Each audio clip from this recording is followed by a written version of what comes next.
Tonight, we're going to be talking about the long-term rental process for tenants.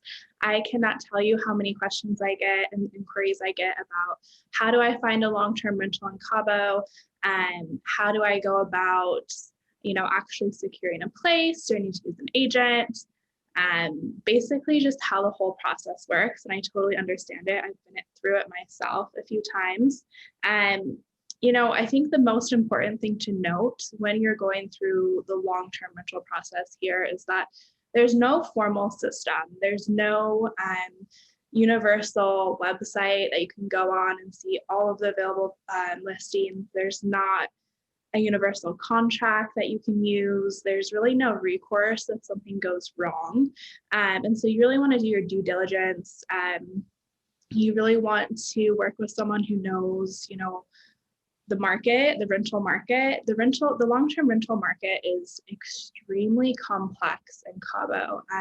Most people who own homes here that rent them out, they do short-term rentals because that's where the money is at. You can make, sometimes 3 times as much by doing a short-term rental than a long-term rental. And so a lot of times people just like, why would they do long-term when they can do short-term? And it creates a huge shortage of long-term rentals. The people who are willing to rent their properties out long-term, they usually want, a great tenant who's very low maintenance, that they don't have to worry about, that they trust, and they just want to forget about it. So there's not very active or involved landlords. Most of the time they use property managers. And so you won't be dealing with the landlord directly. You'll be dealing with a property manager, which is fine. So I have a few steps here for you guys to keep me from getting off topic. So step number 1, obviously, you decide you want to move to Cabo. You either want to buy in the distant future, 6 months or a year, and you want to rent in the area before you make that big decision, or you don't want to buy, you just want to live in Cabo for a couple of years, whatever, you decide you want to move to Cabo. And then you want to do research on the area you want to live in. So that's more than just, Cabo or San Jose. You want to think, okay, do I want to live somewhere that's a gated community? Do I want to be somewhere, that is near the beach? Do I want to be somewhere that's close to the mountains? Do I want neighbors? Do I not want neighbors? Try to get as specific as possible because that makes your list, if you're using an agent, a lot easier. Another thing that you want to be is realistic. Just because you are looking in Mexico doesn't mean that everything is dirt cheap. A lot of times people come to me and they're like, I want a 4-bedroom, ocean view, updated condo, and I want to pay $500 a month. And I'm like, maybe in mainland Mexico that could happen, but Cabo is the most expensive state in Mexico, and we just can't, it just doesn't exist. And so make sure that you have realistic expectations. You can always use Facebook Marketplace and Craigslist to find listings. However, when you go through those like third-party apps, keep in mind that when you reach out, you'll usually be talking to an agent. So you're not going to be talking to the owner. You'll be communicating with the agent. It might be sometimes how it works is, okay, let's say I'm renting out my house. I farm out the listing to 20 different agents. And so 20 different agents post this listing on Craigslist.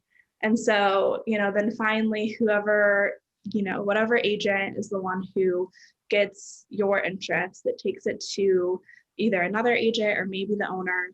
And that's kind of how it works. So those are all like the owner's agents. If you use an agent, for example, if you use me, you said, Amelia, I want to find a long-term rental. Here are my specs. Like, how do I go about it? And then I would send you listings, and then I would communicate with either the listing agent or the owner myself. Let me see. So yeah, Facebook Marketplace and Craigslist, those are great options. However, you just want to be careful, like when it gets down to crunch time, because whoever you're communicating with represents the owner. They don't represent you. They don't care about you. They're not protecting your best interest. And so I really truly do suggest using someone who represents your best interest and make sure, the contracts are binding in Mexico, and just, knows the right questions to ask too, in terms of, okay, who do I go to if there's a problem? Like, what about HOA? what's the water situation, how much is electricity, like et cetera, et cetera, et cetera. Most of the listings that you find on websites that aren't Craigslist or Facebook Marketplace are usually inaccurate, and they leave them up to generate leads. And so that you see this gorgeous like ocean view house and you're like, oh my God, like this is perfect. How is this only $1,000 a month? You click on it, it makes you fill out an information form, and then that information just goes straight to the brokerage. And then someone reaches out to you and says, oh, well, this house isn't available, but what are you looking for? And then all of a sudden they have a lead, which is fine. But just so you guys know,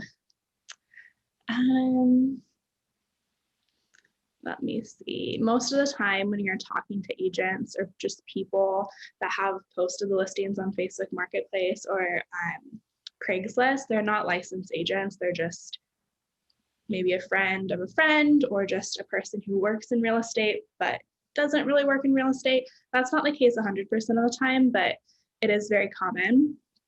Whether you use an agent or you don't. So if you just decide, okay, you know what, like I'm just gonna go do it by myself, like all me, I don't want to use an agent, that's fine. But whether you use an agent or not, someone is going to be getting the commission. And so it's just a matter of if the owner's agent gets all the commission or if that commission is being split between a listing agent and an owner's agent. Or I'm sorry, a listing agent and then a buyer's agent. So nothing, like you don't pay anyone, nothing comes out of your pocket. The owner pays the commission to whoever brings the client. Very similar to how real estate works when you buy a house. And like I said, there's no laws really pertaining to rentals here. It's kind of like the Wild West. There's not a lot of recourse. And the contracts are pretty much your safest bet. So you definitely want to make sure that those have the right things in them. So once you get down to the process, you find a house, you say, okay, this is the house I want. Then you draft up a contract, either your agent does, the other agent does. Sometimes the owners, they ask for a criminal record check. Sometimes they ask for a credit report, income statements, proof of address, first and last month rent. Like this is just pretty vague. Sometimes they literally just give you the wire address, ask for you to wire, first and last month rent and give you the keys. Like there is a huge range of different systems, how it works. And personally, like when I'm walking through clients and rental clients, I always make sure there's a contract. I make sure it's in English and Spanish. I make sure it's binding in Mexico. I make sure it spells out, like worst case scenario, if this happens, if you have to move out because the place is flooded, like et cetera, like when you get your security deposit back, like all of that kind of stuff. And then you also need, proof of income, usually not a credit report, and a background check from whatever country that you're coming from. Okay, so negotiations. This is another question that I get asked sometimes. And yes, you can negotiate rent down here, a little bit different in the States and Canada. Sometimes owners, don't even pay you any day and say, no, this is the price, like forget about it. But sometimes, if you offer to pay 3 months upfront in cash, then you can get a bit of a discount. Or you say, okay, look, like I'm going to be here for 2 years. What's the best that you can do for me? I'm a great tenant. You don't have to worry about finding someone else, like yada, yada, yada. Sometimes you can have a little bit of wiggle room. I will say the long-term rental market right now is like super competitive. And so I'm not really seeing a lot of those negotiations go through successfully. All right, before I go into short-term, is there anybody who has questions about the long-term rental process? Okay, great. And this Zoom call is mostly about long-term. I did want to touch on short-term just a little bit because long-term is considered anything 6 months and longer. And so if you're looking for maybe something 3 months or 4 months or et cetera, that would actually be considered short-term. So what I recommend to do in this case is actually go on Airbnb, put in your dates. So if you're staying 3 months, 4 months, whatever, it'll show you options of places that are willing to accept those, not necessarily vacation rentals, but shorter term monthly contracts. Once you have those, then you can negotiate, you know, in the messages. And sometimes that's a really great option. I think there's more options when you do it that way. And Airbnb is a really great resource. And of course, you can use an agent too to help you find something, but technically vacation rentals, they're not going to give you a long-term rate when you're only renting for them from them for like 3 months. And so you can definitely expect to pay more than you would in a year lease, obviously. But you know, if you're thinking you just want to rent somewhere while you're feeling out the area and looking for a place to buy, this could be a really great option for you, because over the long term, of course, you're going to be paying a lot less than if you were stuck in a lease for a year. So if you pay, you know, I don't know, $3,000 a month for 2 months while you're looking in the area, working with your agent, exploring different neighborhoods while living here for a longer amount of time than just a week on vacation. And you're going to be spending, even if you paid $5,000 a month, you'd still be spending a lot less than if you had a $2,500 a month lease for a year. And then also you can take advantage of, you know, houses that come on the market sooner, because I really do think that we're just going to be continuing to experience a real estate shortage. There's just not a lot of inventory and there's a lot of buyers. So that's something to think about too. Does anyone have questions about the short-term market? Alrighty, well, that pretty much sums it up. I wanted to keep this one short for you guys. I do own a company, Hideaway Cabo. We do property management.